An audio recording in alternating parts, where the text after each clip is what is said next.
Dahan-dahan. Ah? So right, magandang araw mga kaibigan. At meron tayong gagawin din ngayon na mag-DIY tayo. Ito first time kong gagawin. Lakas loob lang. Dahil nga itong shop drive ko is yung, ito papakita ko sa inyo. Itong shop drive ko dito sa itong lagayan ng nut dito sa after ng bill, lost thread na rin siya. Itong gagawin ko dito, papalitan natin itong shaft drive nito, yung axle niya. Ito, papalitan natin dito. Tingnan natin, smooth lang yan na magkakasya. Ayan o. Oh. Diba? Full na full. Yan, nakikita yung mga kaibigan, tanggal ko na yung panggilid. And then yung gulong dito, ito na lang yung tatanggalin natin.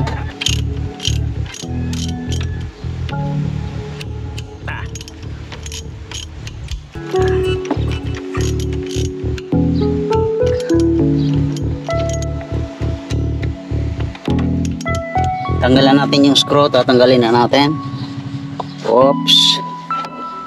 Dahan-dahan. Ashish. Oh. Ayan o. Ito pala yung loob ng transmission. So, first time ko magtanggal. And then, ito kasi yung papalitan natin. Ito.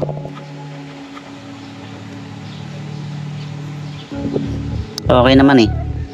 Wala namang ano siya, garalgal.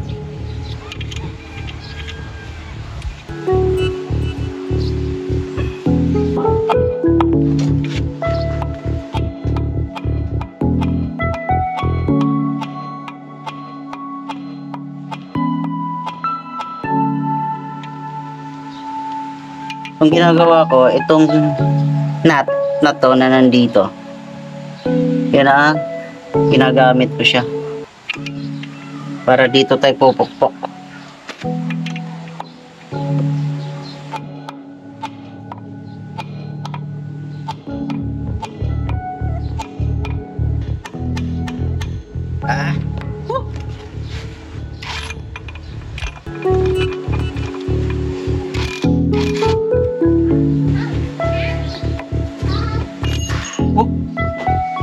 Diretso. Laglag. Tapos na natin natanggal, and then check lang na natin yung bearing. Okay pa naman to. Yan lang kasi yung shaft drive ang problema natin. Okay pa naman eh. So nilinis na rin natin yan, and then ito yung shaft drive na binili ko. Binilihan ko na rin ng nut para magkasukat sila. Bago natin ilalagay dito, lalagyan na natin ng langis yung gear oil para madulas. Ito na siya. So, dito tayo magpupukpok para hindi to magano naman. Hindi naman to bubuka itong ano niya.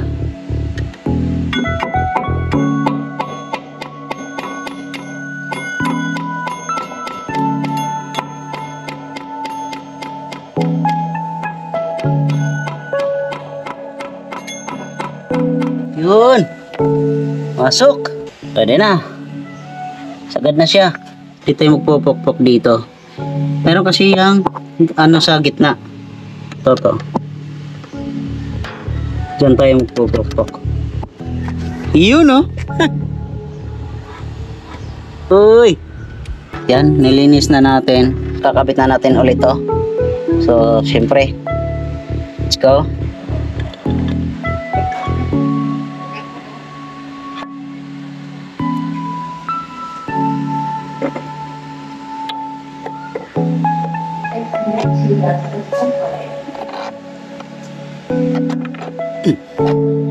Yun. Oh.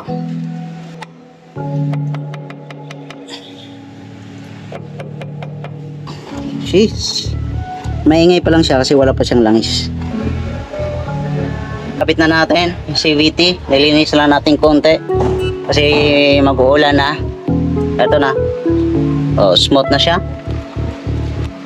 Kapit na natin. Pwede na kamayan ng tornilyo. Kasi yung isa, hindi talaga makakamay yun. Yan yung panggilid natin. At dito, nakabit na rin. Naibalik na natin. Gulong na lang kulang. So, titesting natin kung ano yung maging resulta sa DIY natin ng papalit ng shaft drive. Panoorin nyo to.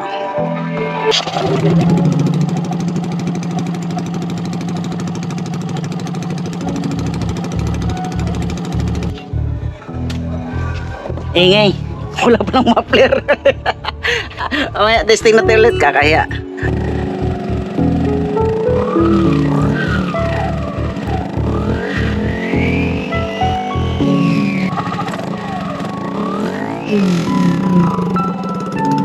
So, ito na lang yung kulang. Kakabit natin yung gulong. Sis!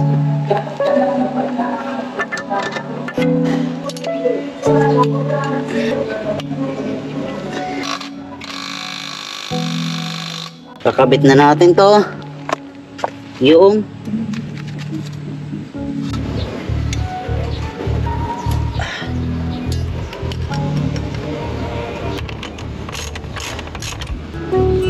success yung DIY natin na pagpalit ng shaft drive, at syempre titesting na natin kung ano talaga ang magiging performance niya dito.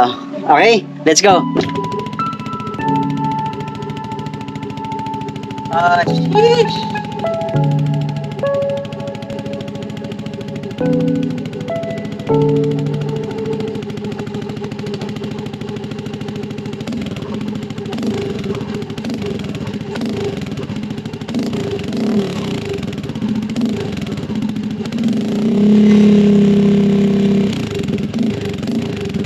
Maraming salamat sa inyong panonood sa DIY natin ng pagpapalit ng shaft drive or axle drive sa transmission. Yan, maraming salamat sa iyo, Boss Artec, sa advice. Meron siyang advice sa akin sa pagkakabit dito dahil nga hindi kami natuloy na doon sa kanila kami mag-ayos. And then siyempre flex natin yung bilhin 370 natin. Maraming salamat, Boss Art, 01 Moto, Belen Exhaust. Yan.